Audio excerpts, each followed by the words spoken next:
Hello YouTube, Dave here again. Today we're going to be taking a look at the Pathfinder 2nd Edition Secrets of Magic spell card set.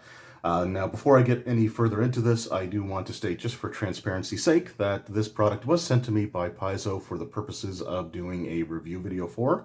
However, as is always the case, they are not paying for the video, they're not scripting it, or they're not pre-screening it before it goes out. They'll be able to see it at the exact same time as everybody else. So the opinions that I express in this video are, as always, 100% completely and totally my own. Now, I've done several other videos in the past for the Pathfinder 2nd Edition spell card sets that have come out. They've had one for like Arcane, Occult, Primal, and Divine, so I've done all those. I also did a review video for the cards from the Advanced Player's Guide, and the focus spells, so we basically know sort of what we're getting into if you've seen any of those videos. So I guess just for spoilers, this is probably going to turn out to be a really great product, especially if you have the Secrets of Magic book. So this is what it is. It's the spell cards from the book Secrets of Magic, which was a rules expansion book that came out in 2021. And as far as the rules expansions go, Secrets of Magic is probably my favorite of the books that have come out. That's sort of a separate thing from the Lost Omen series, which that's been a really great series as well, but I really love the Secrets of Magic book, and I'm looking forward to going through these cards here. Before we actually open up the product, I've taken the plastic off, but I haven't actually opened the box to see what's inside yet. We do actually have a pretty sizable box, so there's probably going to be quite a few cards in here, and it is fairly hefty too. So I think in the pickups video, I speculated that there may be a lot of like empty space to allow you to combine sets, for if you're traveling, but I'm not entirely actually kind of lifting this up now. I think that I'm probably wrong. We'll see. But let's just take a look at the packaging here. So we've got the iconic Magus character, which is one of the two new classes that were introduced in the Secrets of Magic book. You have the Magus here, and then we've got the Summoner here. So the Magus is sort of like it's a more martially oriented character that has some limited magical ability. And then we've got the Summoner that actually summons this Eidolon creature that can take on many different forms when you first start like manifesting them. But you sort of get some minor magical powers as a result of your connection to the Eidolon that you summon, which I think is, again, kind of a neat idea. And then on the other side, we just have the Magus again. And on this side, we've got the Summoner, and then here we've just got a little blurb that reads, "Harness the untold potential of magic in your hands. This must-have accessory for all spellcasters includes over 200 spell reference cards covering spells from every tradition and all focus spells from the Pathfinder Secrets of Magic. These easy-to-use cards give GMs and players all the information they need to unleash arcane devastation upon their foes." And then we just have a US retail price, kind of a small barcode there. I don't know how well it's going to show up on camera, but the US suggested retail price is $54.99.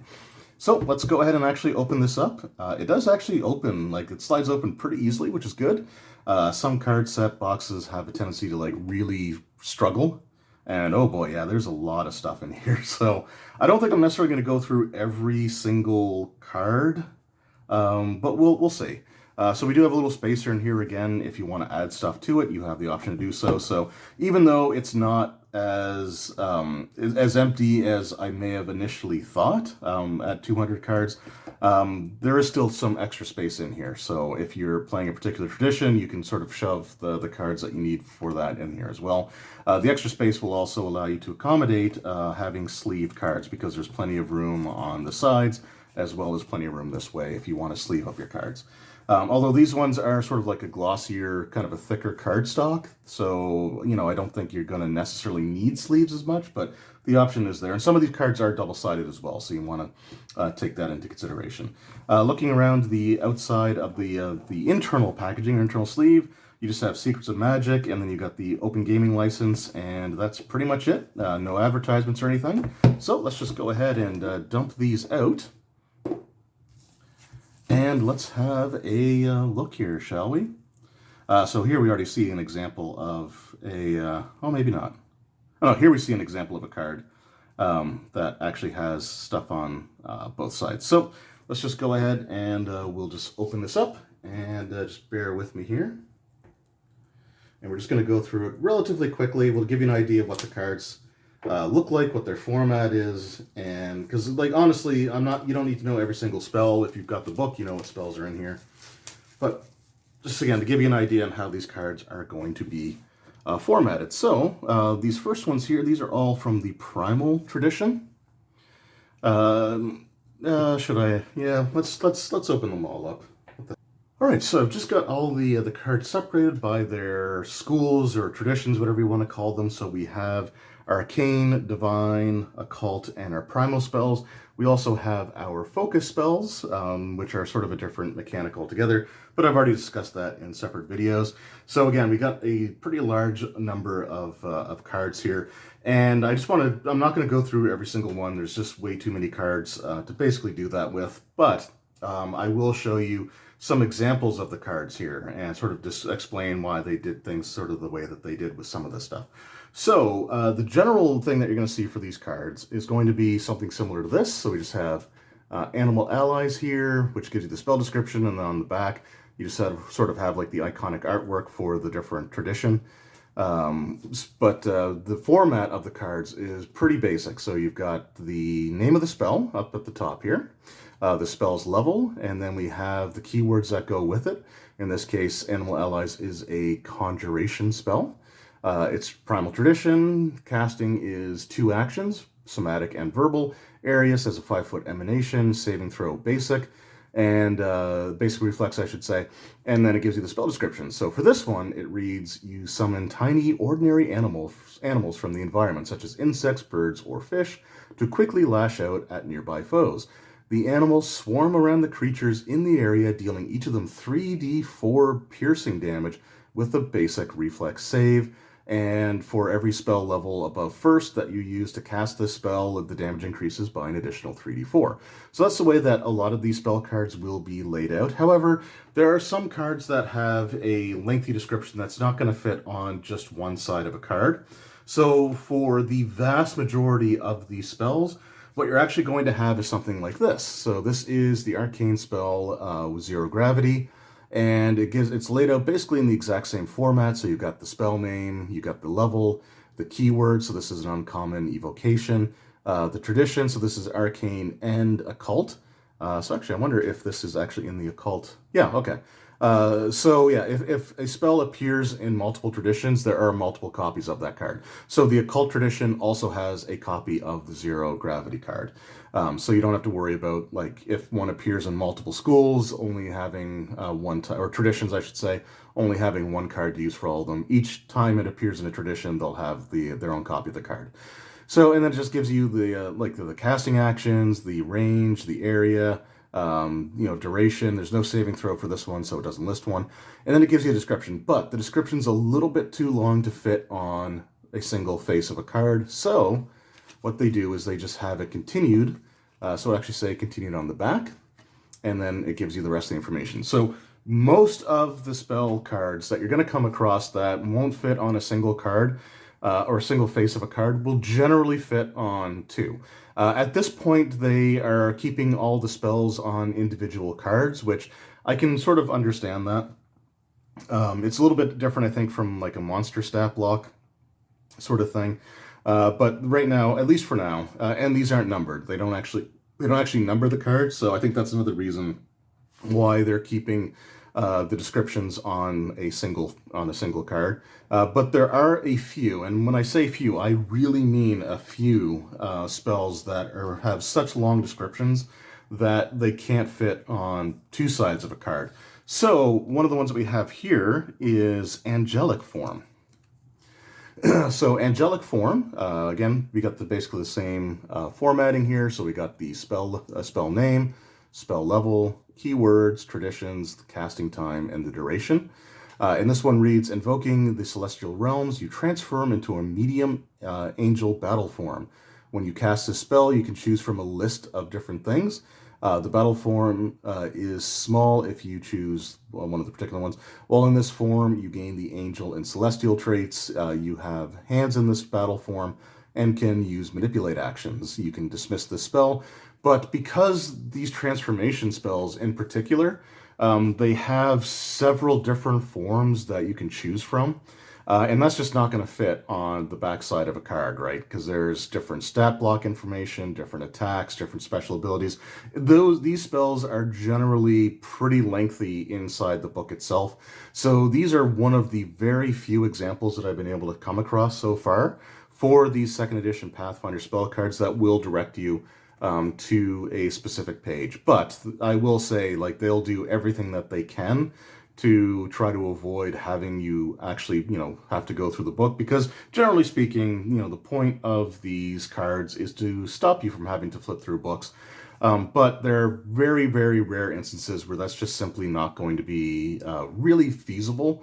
And I think that's just, again, for these spells where you can either transform or there's all kinds of different options that take up, a significant amount of space inside of the actual full-size rulebook, let alone trying to condense it down to a card. And I appreciate the fact that, like I said, it's very, very rare that they have these, but there are a handful of these cards.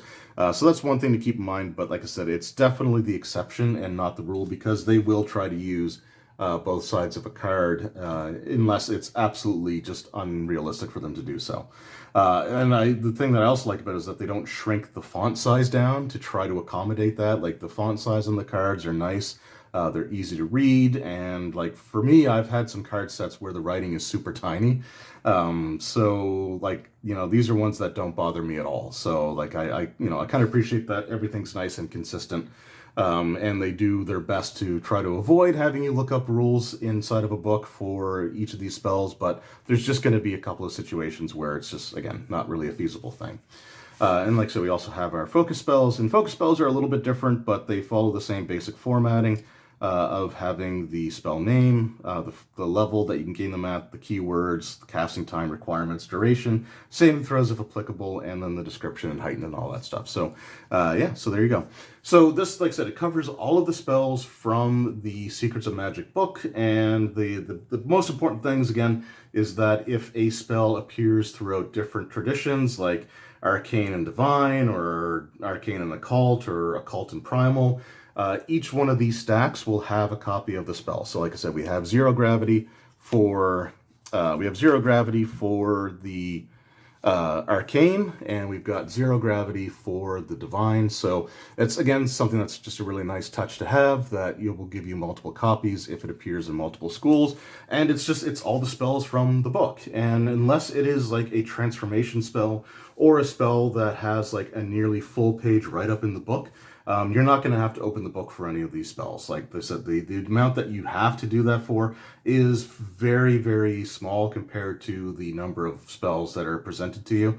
And, again, for the ones that you do have to look up, it makes sense because there's just so many options that you have to choose from that all have their own special information. But overall, as with all the other spell card sets that I've looked at, I mean, this is a great product.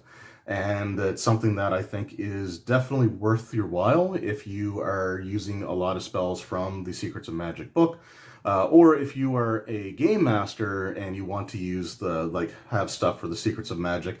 The players may find a scroll, even if they don't have the book themselves. They have a scroll with a unique spell on it, so you can actually just hand them the card when they sort of discover what it does. I think it's just a great thing to have. And if you're a player, these spell cards are great. If you're a GM, it also, is really handy to have, especially for playing like spellcasting NPCs, or again, if you want to pass these out as like rare scrolls or something like that, you can certainly do that as well. I definitely recommend these, and I don't think that was much of a surprise. I've liked all these card sets so far, so this is certainly not really going to be any exception. But let me know in the comments below. Have any of you picked up the Secrets of Magic spell cards yet? Or just did you pick up Secrets of Magic? And if so, what spells do you like to use out of that book? What traditions, or not traditions, but archetypes? Or have you played the Magus or the Summoner yet? Just let me know what your experiences have been with the Secrets of Magic book, or with your spell cards collections in general. So once again, I want to thank Paizo for sending this out to me. I really do appreciate it. It's a fantastic product as always with these accessories. And I want to thank everyone who took time out of their day to dedicate to watching my video. It really does mean a lot to me. It really does. So anyway, again, I just can't thank you enough for that. So, from the bottom of my heart, thank you. I appreciate it. And I will see you all next time. Take care.